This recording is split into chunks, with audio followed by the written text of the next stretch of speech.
I wanted to talk about the topic of plant-based meats. I don't know how many others are discussing this topic during this event. It's an area where I've published some literature, and I think there are a lot of questions about it. So my plan for today is to spend about half the time going through this presentation, and then the latter half taking your questions, and we can branch outside of this topic if we need to for that as well. So if I just scroll ahead, I think an introduction was already given, and it's always nice to share this photo of me and one of the dairy rescues at the animal sanctuary that I volunteer at. So I know people like to see that. And then a few other th details. I am a scientific reviewer, or was a scientific reviewer for The Proof is in the Plants by Simon Hill, the book from Simon there. I've contributed to a couple textbooks on the topic, very recently, the Handbook of Public Health Nutrition, and I'm currently advising on the Game Changers 2 documentary that is in the works. Now, today, the topics that I'm planning to cover are one, just some of the really common concerns about plant-based meat alternatives. And during that portion, I am going to take a little bit of a poll of you guys in the audience as well. So there'll be a little bit of participation there. I want to talk about the nutritional composition or nutritional content of plant-based meats. I want to talk about the research on plant-based meats and heart health, and this is where we really have the most research at this point.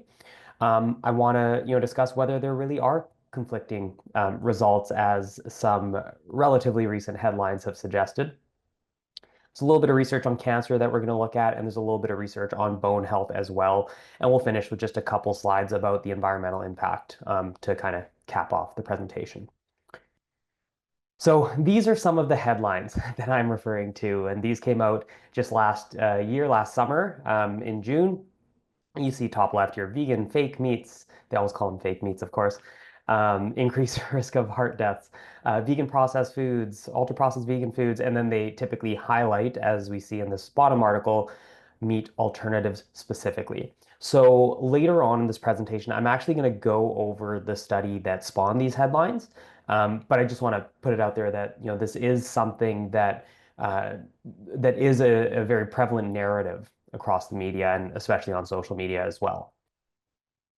So something that we'll see quite often on social media is just an image like this or some variation of this where they'll show a beef burger and they'll say the only ingredient is beef. And oftentimes the only ingredient is grass-fed beef as if that's the typical version. Um, Now, sometimes they'll include a bean burger, kind of a homemade bean burger. You have things like black beans, quinoa, onion, flax seeds, and so on, and relatively wholesome, at least on first inspection there. And then they'll show something like a Beyond Burger or Impossible Burger. And in this case, they have whoops, I'm going to go back for a second, the older iteration of the Beyond Burger. So you'll see like pea protein isolates, canola oils, coconut oil, and then down the list you get different names like succinic acid, acetic acid, ascorbic acid, methyl cellulose, and so on. And so you have a couple concerns that are typically raised there. One concern is that, well, there's a lot of ingredients, and there's this belief that having a lot of ingredients means that it is less healthy. That might generally be the case for ultra processed foods, but it's not necessarily the case. And we'll touch on why. And then the second part of that is more so concern over those more like chemical names that are in that ingredients list, and we'll touch on that as well. So first, let's go over these concerns around the number of ingredients. I think we can, or at least most of us can agree here, maybe all of us, that a steak being, say, one ingredient is less healthy than a salad that we load up with 15 plus ingredients. And so just based on that alone, the number of ingredients isn't necessarily of concern. And in fact, something with more diversity could potentially be better. However, the pushback on that is typically that, well, if we go back to this and we see the types of ingredients, there might be some names in there, especially some of these chemical names that are more of concern. So I want to address some of the concerns over chemicals, and I want to poll you guys. So I'm actually going to pop open the chat as we go here. Um, let's see. Actually, somebody made a good point there too. We never usually in those lists, ingredients lists for the beef, we don't include what has gone into the cow as well, and that's a good point. But I want to poll you guys. So maybe actually instead of the chat, I'll do the hands. So if you can raise a hand, if you would consume dihydrogen monoxide. And I'll just give you guys a second to see who's raising their hands, if anybody. Um, I'm not seeing much. It seems like most of you would not, if I'm not mistaken. No, no, no. Everyone's saying no in the chat. Guess what? That is water. I should hope that you all consume that. Right? So a lot of these foods, or a lot of these ingredients, they have their common name and then they have their chemical name. And oftentimes in ingredients list, we will see the chemical names. So yeah, a bit of a trick question there. Now let's move on to this one. Who would consume alpha linolenic acid? Again, let's see if there's a show of hands, or you can type a no or a yes in the chat. Um, Either way works. I'm just gonna give you guys a minute or so. Okay, we're having more people saying no. We're getting some people saying yes. I'm getting some hands raised. Okay, we're getting a little bit more of a mixed message here. Okay, let's do the reveal. It's the omega-3 fat, the primary omega-3 fat in things like flax seeds, walnuts, chia seeds, hemp seeds, soy. So again, and it's actually essential. We need to consume some in our diet, or at least some type of omega-3 in our diet. I should hope that, that most of you, if not all of you, do consume this. So again, it's just to illustrate that that just because something is a chemical name, or something is provided in its chemical name, doesn't necessarily mean that it's bad for us. Now, we're going to get a little crazier here. This is a chemical composition of some food listed as an ingredients list. Who would consume that concoction? Let's go through this one more time here, or actually two more. I got one more after this. But let's see a show of hands again, or again, you can just throw in the chat whether it's a yes or no. I'm getting some no's. Give you all a minute again. Someone's saying, I've seen this before. It's a yes. Okay. Um, let's uh, let's do the reveal. Strawberries. So if you were to break down strawberries into its chemical constituents, at least the known chemical constituents, these are all in there. A lot of these, if we just go through really quick, I have to move my screen around a little bit so I can see it properly. Aqua is water. You have different types of sugars. Of course, there are sugars in fruits. Fiber, yes, there's of course fiber in there. If we go down to fatty acids, you have the different types of omega-6, omega-3 fats, and so on. And their names are quite lengthy. You have things like decadienoic acid, and on and on. You have all the amino acids, things like aspartic acid, glutamic acid, leucine, alanine, lysine. Um, Whoops. Oh, I think I spoiled one there. And the list goes on and on. And then I wanted to finish up with one more here. Who would consume this? And I think I gave away a spoiler there, but we'll see anyway. Final one. Okay, I'm getting some no's. I think people saw this when I showed it there. Nope. No, seen it.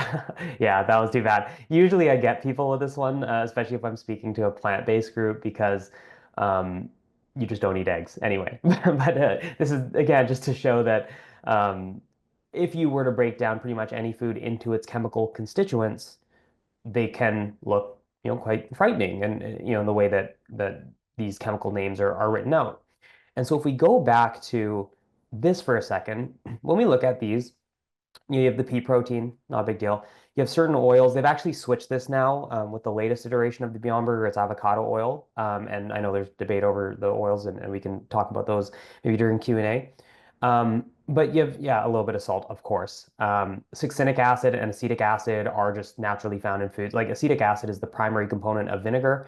Um, you have like cellulose, methyl cellulose, those are fibers. You have things like ascorbic acid, that's just vitamin C. So for a lot of these names, they might sound a bit scarier, but at the end of the day, a lot of them are things that you're getting from other sources anyway, or you're getting similar compounds from other sources anyway. And that's not to say that these plant-based meats are healthy or unhealthy. I'm not making that judgment yet, and we'll go over some of the research. But what I want to really highlight is that what's most important here is what does the research say about the package? When we actually look at consumption of the package, when people consume plant-based meats, do they lead to better outcomes? Do they lead to worse outcomes? Is it pretty neutral? What are you comparing it to? Like these are the questions that we have to ask. Not so much, hey, does it contain some amount of X ingredient that I can't pronounce? Does that mean that it's bad? Not necessarily. So then the third sort of thing that we need to touch on. So we touched on number of ingredients, we touched on chemical names. Now we need to touch on whether or not we need to be concerned about plant-based meats simply because they are classified as ultra-processed foods. Um, Now, I suspect that a lot of people here, and it's not just in this group, this is very common sort of across the nutrition space. A lot of people aren't really familiar with what an ultra processed food is, like how that is defined or what processes they go through. And so I just want to highlight what the different classifications are. So first, these foods are typically classified according to the NOVA system, and they classify unprocessed and minimally processed foods into one group, just group one. And these are things like meat, dairy, and on the animal side, and then on the plant side, things like fruits and vegetables. Now, I know in this image there is actually a little bit of bread and a muffin there. So those actually technically wouldn't fit into this category, but the rest of the things you're seeing here would be classified as either unprocessed or minimally processed. Then we have group two, which are processed culinary ingredients. So these would typically be things that are derived from those whole foods. So things like oils, sugar, salt. Um, those are things that you're adding to foods typically. And then you have group three, which are processed foods.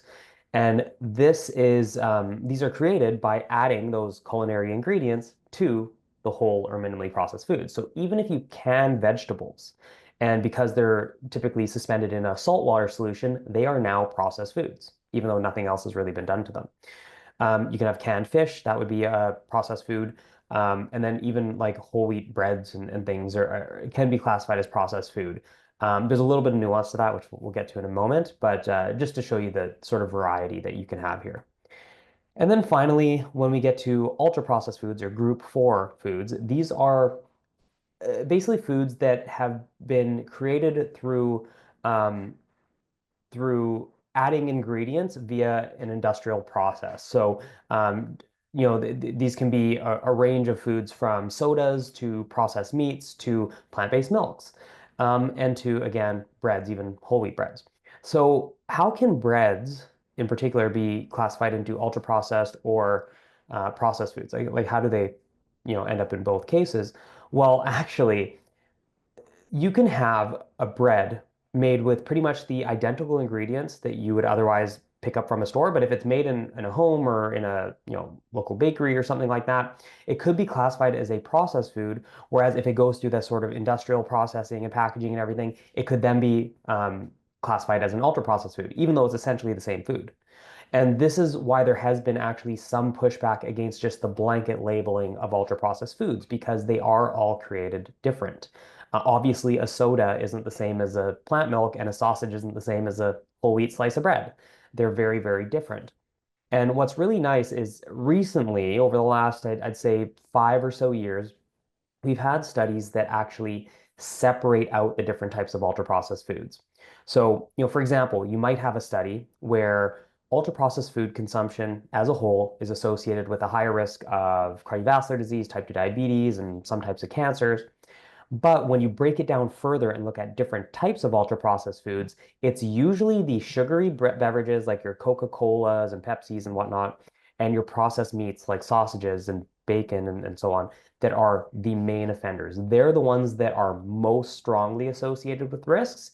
And a lot of other foods are kind of in the middle. And then you have some foods like whole wheat breads, for example, or whole grain pastas or whole grain cereals. Those end up actually being associated with a lower risk, so they're protective. So we can't just say that, hey, the whole wheat bread is bad for us because it's ultra processed. No, it could actually be beneficial. It's just that there are other ultra processed foods that are quite harmful if consumed regularly. And so the question, at least with this presentation, is where on that spectrum do the plant-based meats lie? Are they closer to the whole wheat products like the breads and whatnot?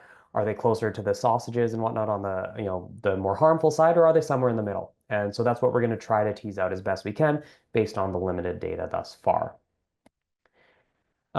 So first off, let's look at the nutritional composition of plant-based meats. So that's important, right? Are they high in nutrients that are generally not so good for us, or are they high in beneficial nutrients or low in other nutrients?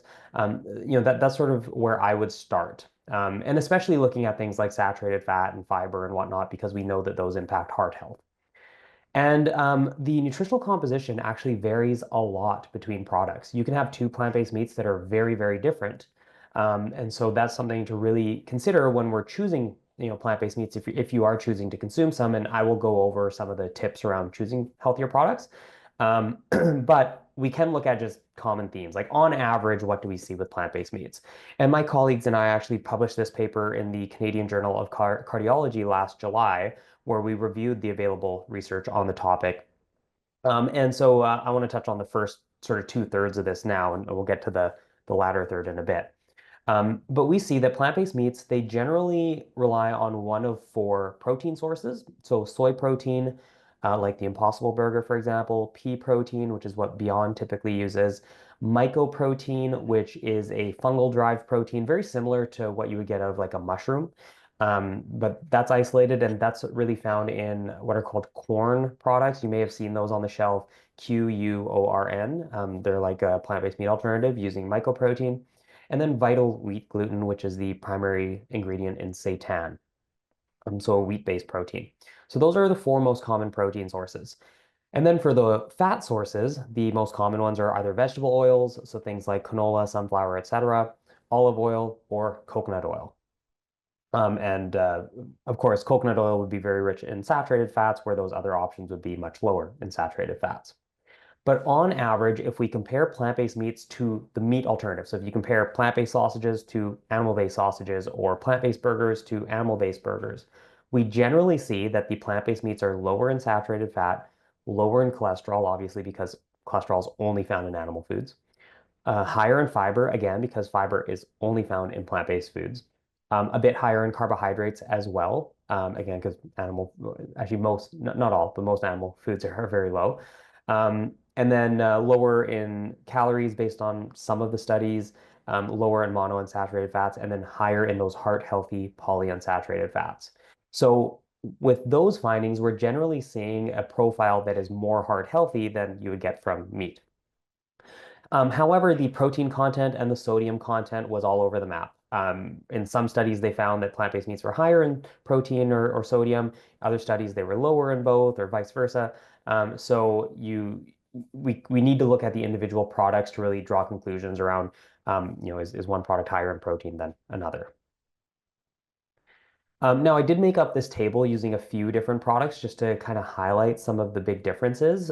So we have on the left side a Beyond Burger, we have in the middle an Impossible Burger, and then on the right side a Dr. Prager's burger. And we see that the calories per burger patty are very similar. Oh, and I also want to highlight actually the Beyond, this is the newest version of the Beyond Burger. I don't know if it's launched in other countries yet, but it's definitely in the United States. I'm in Canada, so it hasn't come up here yet, but I think it will shortly. Um, so we have similar calorie content between the three, pretty similar fat content, slightly more in the Beyond Burger, but lower saturated fat than the Impossible Burger, with Dr. Prager's being the lowest. So the saturated fat content is one that I would really look at here and opt for a product with lower saturated fat if I were to consume it regularly. We didn't have poly and monounsaturated fat information for these two burgers, so I couldn't really do a comparison there. For protein, all pretty similar. Yeah, the Beyond Burger just edges it out a little bit, but overall pretty similar. The fiber varies a decent amount, from 2 to 5 grams between Beyond and Impossible. Sugar content basically zero across the board, at least as far as like added sugars. Oops. And then for calcium content, you see that Impossible comes out on top. Dr. Prager's is the lowest. For iron, Impossible and Dr. Prager's are very similar, whereas the Beyond's a bit lower. Potassium, a huge variability, and higher potassium is generally better. But yeah, massive variability there. And then for sodium, the Beyond Burger was the lowest. So you see some pros and cons to sort of each version. But one of the underappreciated aspects of these plant-based meats, or I would say processed foods in general, is that we can reformulate them. We can change the composition, the ingredients. It's not like a cow where you can't just reformulate them overnight. There's a lot of time and everything that goes into the selective breeding, and that's usually more so around yield and taste and whatnot, not so much the nutrition content. Whereas with these plant-based meats, we can try different recipes and see what works better and try to lower the saturated fat, increase the protein and all of that. And we see that between the old and new Beyond Burger, slight reduction in calories, slight reduction in fat, but a pretty significant reduction in saturated fat. That's excellent. We see a pretty substantial increase in calcium content, also excellent. We see that actually iron did go down a little bit. That's like the one negative, perhaps. But then sodium went down as well. So this is really good to see. And we can hopefully see in the future even further refinements to make them healthier, as long as they can obviously maintain the taste and texture that they're aiming for. Now, with some of the discussion about protein, I do want to veer off from plant-based meats a little bit before we get into the research on plant-based meats and the actual, health outcomes or results based on the available trials. So I just want to touch on the concerns potentially over plant proteins and do they match up to animal proteins. So I want to start by saying that one of the concerns is that plant proteins are not complete, that they're missing some of the essential amino acids, which are the building blocks of protein that we need to consume in our diet. But that is a myth. All plants contain all of the essential amino acids, all nine of them, but in varying amounts. So some might have more of certain amino acids, less of others, and vice versa, but they do contain all of them. And funny enough, collagen or its derivative gelatin, which are animal products, are the only incomplete protein I'm aware of where they're completely lacking one of the essential amino acids, and that's tryptophan. So a bit of irony there. It's also important to note that we do maintain pools of amino acids in our bloodstream and in our body. So you're constantly combining proteins throughout the day. You'll combine proteins from breakfast with lunch and then with dinner. You don't need to worry about having certain types of foods mixed together at each meal or a variety. Your body will take care of it as long as you're getting enough of all of those amino acids and that protein in your whole day. Now, the second concern that gets brought up is that we don't absorb protein from animal sources as well, or at least that's the claim, or sorry, from plant sources as well, and that's the claim that animal sources are superior. And this is typically based on one of two protein digestibility scoring systems. And I'm not going to bore you too much with the intricacies of how these are done, but I just want to touch on briefly what they're measuring and why there are some issues with them. So they primarily use the protein digestibility corrected amino acid score or the digestible indispensable amino acid score, so the PDCAS or the DIAS. Actually, I'll describe them first before I move on to issues. So just briefly, what they do is they will feed foods to an animal, typically a rodent, with the PDCAS, the first scoring system. They'll measure how much protein goes in and how much comes out the other end, and that difference is presumably what was absorbed by the rodent. And then, of course, they extrapolate that to humans. Now, there are some issues with that, as we can touch on here. For one, it's predominantly tested in rodents. We aren't rodents. I think that should hopefully go without saying. Two, they're typically only measuring individual foods, so not a meal where you're mixing foods or even a whole day's worth of eating where you're eating different foods. And that's especially a problem because they don't just measure protein digestibility. They measure the limiting amino acid or the amino acid that is present in the lowest amount. So for example, if you had a protein that provides very high amounts of 8 of the essential amino acids, but only about half of your needs for one of the amino acids, your maximum score would be a 50% because you only have half of that one amino acid there. It doesn't even care about the rest of the amino acids being present in higher amounts. So to give you an analogy here, this would be like, seeing a report card from school and getting straight A's across 8 of 9 subjects, and then on one of the subjects you got a C. And then, let's say they provide kind of your average score. It wouldn't be an average in this case, but they provide kind of like an overall score and they say you got a C. Well, clearly that's ridiculous. You got basically straight A's and one C, but they would just give you whatever the lowest score is. And that's how these systems work and how they bias the results against plant foods, because plant foods do have higher amounts of certain ones and lower amounts of others, which it completely just doesn't matter if you're eating a variety in your day. And then another issue with the PDCAS is that they measure digestion through the whole digestive tract, and there's some microbes and bacteria in the colon near the end of the intestines where they'll chew up some of the protein, so it could be a little bit misleading. Now, the DIAS is a little bit different. They tested in pigs, but once again, we are not pigs. We are humans. Our growth is different. Our protein needs are different to a degree. And once again, they're only measuring single foods, and they have the same issue where they dock points if you don't have 100% of all of the amino acids there. And another issue is they predominantly use raw foods. So even grains and beans, they'll feed raw beans or raw grains to the animal. And we just don't, we break them down a lot better once they're cooked. So that's a bit misleading as well. Unfortunately, we actually have some human research where they're looking at the digestion of the whole protein in people, and that's obviously going to be a bit more relevant to us than research on rodents or pigs.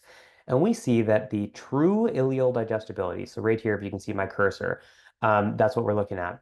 We see that the digestibility of things like soy protein or pea protein, they're in the 90s, 91.5% roughly. Wheat gluten also just above 90%. Lupin, rapeseed, like they're all pretty high, around 90% or higher, with the rapeseed protein being a little bit lower.